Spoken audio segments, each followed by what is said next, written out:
Hello dear students, welcome to my channel. आज हम पढ़ने वाले हैं हाउस ऑफ पार्लियामेंट के बारे में। ये वर्कशीट है क्लास 7th और 8th के लिए, तो हम शुरू करते हैं। Parliament is the supreme of law making body in India. Supreme मतलब क्या होता है? जिसके पास ग्रेटेस्ट पावर होती है, सबसे ज़्यादा अथॉरिटी होती है। ठीक है, तो parliament is the supreme of law making. ठीक है, तो ये कानून बनाती है इंडिया में और यही इसी के पास सुप्रीम पावर है, सबसे ज़्यादा इसके पास अथॉरिटी है।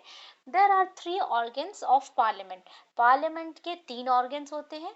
ठीक है, कौन कौन है वो? President, Lok Sabha and Rajya Sabha. ठीक है, लोकसभा को क्या बोला जाता है? हाउस ऑफ रिप्रेजेंटेटिव्स भी कहा जाता है।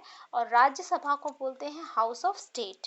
ठीक है, तो president is elected by the elected members of Lok Sabha, Rajya Sabha and members of state legislative assembly.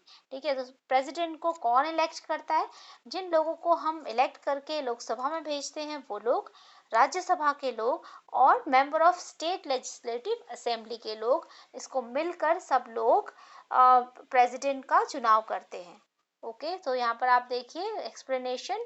House of parliament, इसके 2 पार्ट्स हैं, लोकसभा और राज्यसभा। लोकसभा को बोला जाता है लोअर हाउस, जिसमें टोटल नंबर ऑफ मेंबर्स होते हैं 545। और राज्यसभा को बोला जाता है अपर हाउस और टोटल नंबर ऑफ मेंबर्स होते हैं इसमें 250।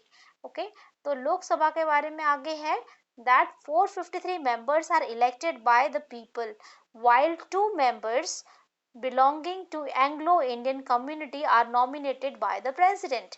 ठीक है, तो यहाँ पर जो 543 नंबर हैं इलेक्टेड लोगों के लोकसभा में, उसमें से कितने लोग belonging to Anglo Indian community के जो लोग हैं उनको नॉमिनेट करता है प्रेसिडेंट। ठीक है, are nominated by 48 members are elected by the elected members of state legislative assembly। 238 members को 238 मेंबर्स को इलेक्ट करती है स्टेट लेजिस्लेटिव असेंबली और 12 मेंबर्स को इलेक्ट करती है, नॉमिनेट करते हैं प्रेसिडेंट। ठीक है, तो आगे क्वेश्चन देखते हैं। पहला क्वेश्चन है आपका, write down the name of your parliamentary seat and name of the member of parliament as well. तो आपको सबसे पहले पता करना पड़ेगा कि आप कौन से एरिया में रहते हैं। ठीक है, तो आपको उस एरिया के हिसाब से अपने मेंबर ऑफ पार्लियामेंट का नाम लिखना है और सीट ऑफ पार्लियामेंट लिखनी है। ठीक है, तो आइए हम इसका आंसर देखते हैं। तो देखिए, आपने इस तरह से ये देखना है। तो चांदनी चौक, जैसे कि ये कॉन्स्टिट्यूएंसी नेम है। ठीक है, आप कौन से एरिया में रहते हैं। सो देर आर 7 कॉन्स्टिट्यूएंसीज इन दिल्ली। ठीक है, तो आप वहाँ पर देखेंगे आप किधर रहते हैं, किस साइड रहते हैं आप, तो उस एरिया को आप मार्क करेंगे। Chandni Chowk, north east, east Delhi, new Delhi, north west Delhi, west Delhi, south Delhi. ठीक है, तो आप ये एरियाज देखेंगे और उसके बाद आप देखेंगे कि कौन सी आपकी असेंबली कंस्टिट्यूएंसी सेगमेंट है। ठीक है, उस हिसाब से अगर आप सपोज आप ईस्ट दिल्ली में रहते हैं तो आप देखेंगे जंगपुरा, ओखला, त्रिलोकपुरी, कोंडली, ठीक है, लक्ष्मी नगर, ऐसे दिए हुए एरिया। तो आप इन एरियाज का नाम लिखेंगे और उसका नंबर लिखेंगे। ये है आपका असेंबली कंस्टिट्यूएंसी सेगमेंट। ठीक है, राइट। और करंट मेंबर कौन है करंट? अभी हर्षवर्धन है चांदनी चौक एरिया के। और नॉर्थ ईस्ट दिल्ली के हैं मनोज तिवारी, गौतम गंभीर। ईस्ट दिल्ली, न्यू दिल्ली के मीनाक्षी लेखी। और नॉर्थ दिल्ली के हैं हंसराज हंस। और वेस्ट दिल्ली के हैं परवेश वर्मा। और साउथ दिल्ली के हैं रमेश बिदूरी। ठीक है, तो ये आपको यहाँ पे आपको आसानी से समझ में आ जाएगा आप कौन सी कंस्टिट्यूएंसी के हैं, क्या वहाँ का असेंबली कंस्टिट्यूएंसी सेगमेंट है, उसके आप नाम लिखेंगे। राइट। तो अब हम देखते हैं क्वेश्चन नंबर 2। क्वेश्चन नंबर 2 है, how many Lok Sabha seats and Rajya Sabha seats are there in National Capital Territory of Delhi. ठीक है, कितनी लोकसभा की सीटें हैं और कितनी राज्यसभा की सीटें हैं दिल्ली में। Name each of the member of the parliament as well, और उन मेंबर ऑफ पार्लियामेंट के नाम आपको बताने हैं।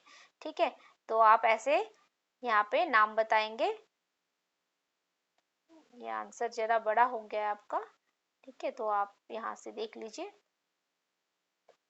Delhi Union Territory elects 7 members in Lok Sabha and 3 members in Rajya Sabha। ठीक है, तो क्या करती है दिल्ली यूनियन टेरिटरी, क्या करती है 7 लोगों को इलेक्ट करती है लोकसभा के और 3 मेंबर्स को इलेक्ट करती है राज्यसभा के। लोकसभा मेंबर्स हर्षवर्धन, उनके नाम है हर्षवर्धन, मनोज तिवारी, गौतम गंभीर, मीनाक्षी लेखी, हंसराज हंस और परवेश वर्मा। ठीक है, तो इस तरह से नाम आप देखेंगे।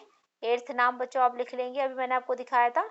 राज्यसभा मेंबर्स नरेन दास गुप्ता, सुशील गुप्ता और संजय सिंह। ठीक है, इस तरह से आप राज्यसभा के मेंबर्स का नाम लिख लेंगे। राइट, तो बढ़ते हैं अगले क्वेश्चन की तरफ। अगला क्वेश्चन है how many members of Lok Sabha and Rajya Sabha are nominated by president. तो प्रेसिडेंट राज्यसभा और लोकसभा के कितने लोगों को नॉमिनेट कर सकता है।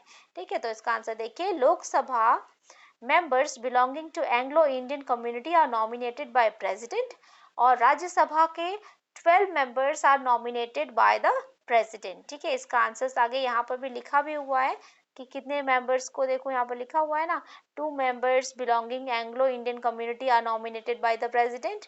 ठीक है, तो ये हमारा आंसर हो गया इधर।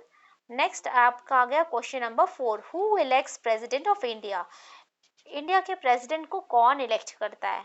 ठीक है, तो ये बहुत ही आसान क्वेश्चन है बच्चों, लेकिन फिर भी बच्चे गलती करते हैं, तो आप इसमें प्लीज देखिए ध्यान से कि elected members of Lok Sabha, elected member of Lok Sabha, Rajya Sabha and members of state assembly elects president. ठीक है, ये लोग मिलके प्रेसिडेंट का चुनाव करते हैं, जैसे कि यहाँ पर पहले भी बताया जा चुका है।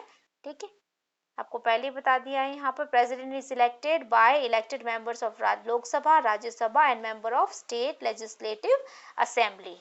ठीक है, ये सब लोग मिलके प्रेसिडेंट का चुनाव करते हैं। आई होप आपको सारे आंसर समझ में आ गए होंगे।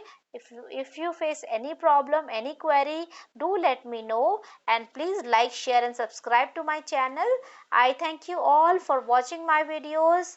See you in the next video. Till then, please take care of yourself.